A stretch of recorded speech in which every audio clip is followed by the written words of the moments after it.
I'm going to quickly show you how I finished off my image for this week. When I lined up all these M&Ms, I ran out of two things for this shot. I ran out of M&Ms, and then I also ran out of patience. So I got the shot that I wanted, but I would have really liked to have more rows of M&Ms to get what I had in my mind.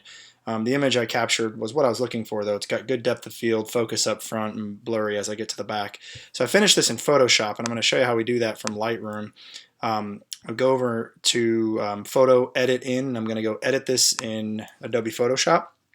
That'll just open the image up over in my Photoshop application. It may take a second, apparently. It's a large image. I shot this in RAW, so I think it's a 25 or so megapixel megabyte image file.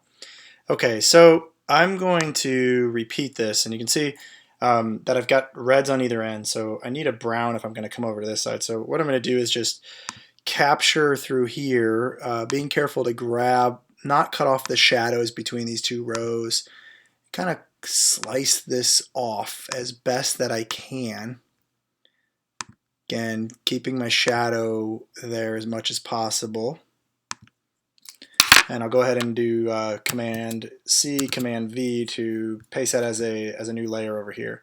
I'm going to take this layer and slide it over. Now what you'll see is I have perspective on this image, so it's not square. The way that I shot this with the camera lower, it's tapering towards the back. So I think I'm fine with, because I may finish this with an angle or something. So I just want to use my Command T or Control T if you're on a PC to get these to at least look as close as possible to being a uniform row, even if it's not. I think it may be actually kind of cool to have them come up at an angle like this. I don't really know how it will finish, but that's part of the fun.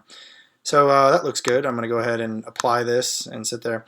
One thing I noticed is some of the white back here is overlapping from where I captured that. So I'm going to go ahead and put a quick layer mask on my top layer there. Make sure I've got my black selected and select the brush tool. I've got a nice soft brush going, and I'm just going to brush out that white, being careful not to kill my shadows from that other row, but any of the white that might be covering up the shadows from the other row, I want to make sure it hasn't bled over. So that gives me an idea. It's sort of finishing the pattern there. It's because of the perspective, it's almost looking like I'm putting these on a U-shaped platform, which I don't completely I don't really mind. I think it looks kind of good. So I'm going to go ahead and merge those two layers down so you can see I'm working here with a single layer again. And then I'm going to go ahead and do that again. So now I need to grab the same thing. I'm going to do it from this side. And I'm going to, again, it's red, so I need to start with the brown. So I'm going to just do the same steps through here. Grab my shadow as best I can to cut these rows apart. And then come back down through here as best I can. Cut them off, come across the front here. All right, we're going to Command C, Command V, Control C, Control V for PC users, and slide this one over. And we're going to do the same thing we did before. It's a Command T again to get you to your transform tool. And we'll rotate these to get somewhat of a natural looking row separation. I can see that I overdid it there. Don't worry too much about the overlap in the white up there, because we'll handle that again like we did with the last one with a mask. You just want to have a somewhat uniform split in your distances here as you look down these rows, and I think they actually need to be farther apart.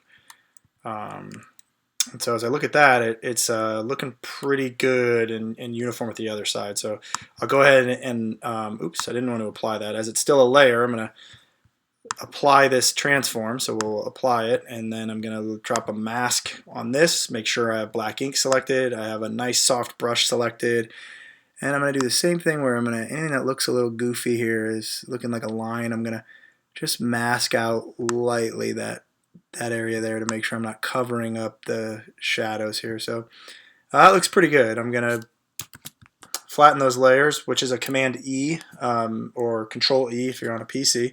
So now this is pretty much my finalized image. I'm going to now just work on playing around with some different crop selections till I get what I feel finishes off this image as best. And the finished image you'll be able to see for what I posted for this week. So thanks. I hope this maybe helps some people if they have questions on how you can do some of this in Photoshop. If you have questions, feel free to ask. I'm always happy to help.